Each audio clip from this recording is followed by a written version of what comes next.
আসসালামু আলাইকুম রহমতুল্লাহ। সুপ্রিয় শিক্ষার্থী, তোমরা যদি বাইনারি থেকে অক্টাল সংখ্যা রূপান্তর করতে চাও, তোমাদেরকে প্রথমে যে ব্যাপারটা করতে হবে, যে কাজটা করতে হবে, এগুলো সবগুলো তোমরা প্রথমে সাজিয়ে সুন্দর করে লিখবে। তো লেখো তোমরা 101110 আমরা লিখলাম, তারপর দশমিক আছে 0110। ওকে। তো এখন আমরা কি করবো, আমরা প্রতিটাকে 3 বিট, প্রতিটাকে আমরা 1 বিট বিবেচনা করবো। 0 1 বিট, 1 1 বিট, এই প্রত্যেকটাকে আমরা 1 বিট বিবেচনা করবো, এবং 1 বিট বিবেচনা করে আমরা তিনটা তিনটা করে আমরা আলাদা করবো। তো এই ক্ষেত্রে আমরা কি শেষের দিক থেকে করবো, ডান দিক থেকে আস্তে আস্তে আমরা এ, বাম দিকে আমরা এগিয়ে আসবো। তো এখানে আমরা 3 বিট আলাদা করলাম। তো এখানে যদি আমরা ফলো করি, এখানে আছে আমাদের কয় বিট? 2 বিট। তো 2 বিট আছে আমাদের, এটাকে কি করতে হবে? 3 বিটে রূপান্তর করতে হবে। তো 3 বিট আমরা কিভাবে করবো? তোমরা জানো তোমাদের যে ক্রমিক নাম্বার আছে, ক্রমিক নাম্বারের মধ্যে কিন্তু আমাদের 01 02 এগুলো থাকে। তো এই জিরো যে আমাদের আছে, সামনে জিরো কিন্তু কোনো বেরো নাই, সামনে জিরো যেহেতু বেরো নাই, এখন আমরা কি করবো? সামনে দিয়ে একটা জিরো বসাবো। ঠিক আছে। তো তারপরে আমরা আছে কি দশমিক, দশমিকের পরের গুলো যাবো, দশমিকের পরের গুলো তার বিপরীত। আগে আমরা এই ডান দিক থেকে বাম দিকে আসলাম, এখন আমাদের বাম দিক থেকে ডান দিকে যেতে হবে। তো আমরা বাম দিক থেকে ডান দিকে গেলাম, এখানে তিনটা তিনটা তিনটা করে দেবে। তারপরে এখানে আবার কি আছে দেখো তো, জিরো আছে। তো জিরো আছে আমাদের কয়টা বিট? মাত্র একটা বিট। আমাদেরকে কি করতে হবে? তিনটা বানাতে হবে।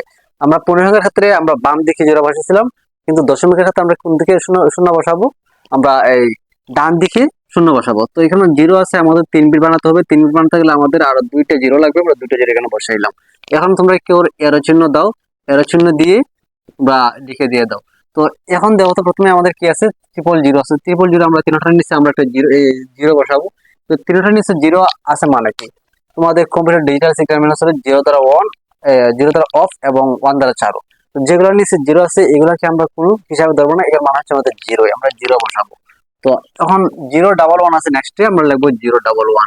তো কম্পিউটার ডিজিটাল সিগন্যাল মেনে চলে তোমাদের যেগুলোর নিচে ওয়ান আছে, এগুলোর উপরে যে সংখ্যাগুলো আছে এগুলোকে আমরা আমাদের যোগ করতে হয়। তো আমরা দেখতে পাচ্ছি 2 এর নিচে 1 আছে এবং 1 এর নিচে 1 আছে।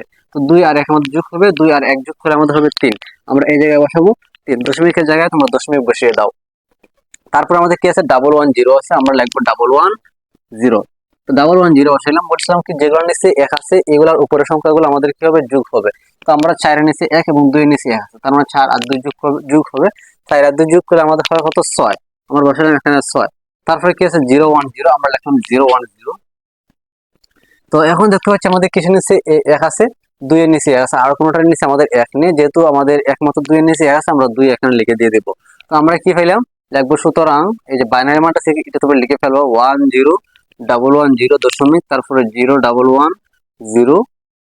বাইনারি এর অক্টাল মান হতে হচ্ছে 26.30।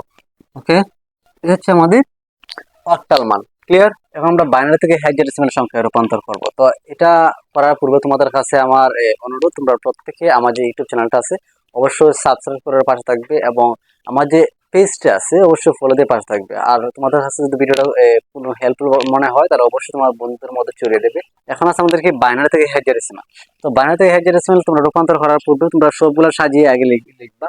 তো আমাদের কাছে কি 110 দশমিক 01101। ওকে। তো আমরা সবগুলো সাজিয়ে রাখলাম। এখন আমাদের যে সংখ্যাগুলো এখানে আছে, আমাদের প্রতিটা কি 1 বিট করে বিবেচনা করা হয়। তো হেক্সাডেসিমাল ক্ষেত্রে তোমাদেরকে 4 বিট মাথায় রাখতে হবে। 8421 এই হচ্ছে আমাদের 4 বিট। এই 4 বিট ধরে আমরা কি করবো? এই অঙ্কটা সমাধান করব। তো তার আগে তোমাদেরকে বলে রেখে দেখো তো, আমাদের হেক্সাডেসিমালের সর্বোচ্চ যে মানটা, এটা হচ্ছে কত? আমাদের 15। তো 15 বানানোর জন্য আমাদের কোন কোন সংখ্যাগুলো লাগে আমরা দেখি তো। 8 আর 4 যোগ করলে হবে কত? 12, 12 আর 2 যোগ করলে 14, 14 আর 1 হচ্ছে আমাদের কত? 15। তার মানে এই সবগুলো যোগ করে আমাদের 15 পাচ্ছি। যেহেতু আমরা 15 পাচ্ছি, এখানে কিন্তু আমরা 4 বিট এখানে ধরছি। ঠিক আছে। তো আমরা এই 4 বিট করে আমরা কি করবো? যে আগাবো। এখন দেখো, আমাদের যে পূর্ণ সংখ্যা আছে, আর এদিকে আছে কি ভগ্নাংশ সংখ্যা, মানে দশমিক সংখ্যা। এদিকে পূর্ণ সংখ্যা, এদিকে দশমিক সংখ্যা। তো যে সংখ্যাটা আমাদের কি আছে? পূর্ণ সংখ্যা আছে। তোমরা এই সংখ্যাটা তোমরা ডান দিক থেকে আস্তে আস্তে বাম দিকে চারটা বিট করে তোমরা ধরবা, এবং সম্পূর্ণটা এরকম তোমরা করবা। তো 011 আছে, এখানে আমাদের কয় বিট? 3 বিট। তো আমাদের করতে হবে কয় বিট? 4 বিট। তো 4 বিট আমরা কিভাবে বানাবো? তোমরা জানো যে তোমরা প্রায় সময় তোমাদের রোল নাম্বার বা ক্রমিক নাম্বার মধ্যে কি পাও? যে 014। তো সামনে জিরো কি কোনো ভ্যালু আছে? না, সামনে জিরো কিন্তু কোনো ভ্যালু নাই। যেহেতু ভ্যালু নাই, এই কারণে আমরা কি করবো? এটারও সামনে একটা জিরো বসাই আমরা 4 বিট বানাবো। ঠিক আছে। তো এই হচ্ছে আমাদের পূর্ণ সংখ্যার ক্ষেত্রে যে নিয়মটা। আমরা দশমিকের ক্ষেত্রে কি করব? দশমিকের ক্ষেত্রে আমরা বাম দিক থেকে ডান দিকে আমরা ধরে ধরে যাবো। তো আমরা 4টা ধরলাম, তারপরে আবার আমাদের 4টা বানাতে হবে। এখন আমাদের মাত্র একটা মাত্র বিট আছে, একটা বিট দিয়ে তো আমাদের হবে না, আমাদেরকে 4টা বিট বানাতে হবে। 4টা বিট বানানোর জন্য আমরা দশমিকের পরের সংখ্যাগুলো আমরা কি করবো, ডান দিক দিয়ে জিরো বসাবো। কেন আমরা ডান দিক দিয়ে জিরো বসাবো? কারণ দশমিকের ক্ষেত্রে তোমার ডান দিকে জিরো কিন্তু কোনো ভ্যালু নাই, এবং আমাদের পূর্ণ সংখ্যার ক্ষেত্রে বাম দিকে জিরো কিন্তু কোনো ভ্যালু নাই। সো আমরা যে দশমিকের সংখ্যাটা রূপান্তর করতেছি, দশমিকেরটা আমরা পরিবর্তন করতেছি, এখন আমরা ডান দিকে, এখন ডান দিকে বসালে আমাদের কি হবে, আমাদের জিরোর কিন্তু কোনো ভ্যালু নাই। আর এখন আমাদের একটা ছিল 4টা বানানোর জন্য আমাদের 3টা জিরো প্রয়োজন ছিল, এখন আমরা 3টা জিরো বসাইলাম। ওকে, এখন আমরা কি হবে, এরো চিহ্ন দিয়ে দেব। তো প্রতিটা নিচে আমরা এরো চিহ্ন দিয়ে দিলাম। এরো চিহ্ন দেওয়ার পরে এই যে মানগুলো আছে আমরা 841 এর সূত্রের মধ্যে আমরা বসাবো। তো আমাদের প্রথমে আছে কি 0110। তো কম্পিউটার ডিজিটাল সিগন্যাল মেনে চলে, 0 দ্বারা হচ্ছে অফ এবং 1 দ্বারা হচ্ছে চালু। তো যে সংখ্যাগুলোর নিচে 1 আছে, এই সংখ্যাগুলো কি করবো, আমরা যোগ করব। আমরা 4 এর নিচে 1 আছে এবং 2 নিচে 1 আছে, তো তার উপর আমাদের কোন সংখ্যা 4 আছে, আর এটার নিচে আমাদের আছে 2। যে সংখ্যাগুলো নিচে 1 আছে শুধু এগুলো যোগ করব। তো 4 আর 2 যোগ করলে আমাদের হবে কত, 6। তো আমরা এখানে বসাবো আমরা 6। তো এখানে আছে কি 1110, আমরা লিখলাম 1110। তো যেগুলোর নিচে 1 আছে এগুলো আমরা যোগ করব, এবং যেগুলোর নিচে 0 আছে এগুলো আমরা কোনো হিসাব করব না। তো এখন 8 এর নিচে 1 আছে, 4 এর নিচে 1 আছে, 2 এর নিচে 1 আছে। তো 8 আর 7 যোগ করলে আমাদের হবে কত, 12। 12 আর 2 যোগ করলে হবে কত, 14। তো আমাদের হেক্সাডেসিমালে 14 বলে আপাতত কোনো সংখ্যা নেই, 14কে আমাদের ই দ্বারা প্রকাশ করা হয়, আমরা লিখে দিয়ে দেবো এখানে। তো লিখলাম, তারপরে দশমিকের জায়গায় আমরা দশমিক বসিয়ে দিয়ে দিলাম। এখন আছে কি 0110। তো লিখলাম 0110। 4 এর নিচে আমাদের আছে কি 1, 2 এর নিচে আছে 1। তো 4 আর 2 যোগ হবে, 4 আর 2 যোগ হলে হবে আমাদের কত, 6। আমরা লিখলাম এখানে 6। তারপর আছে 1300।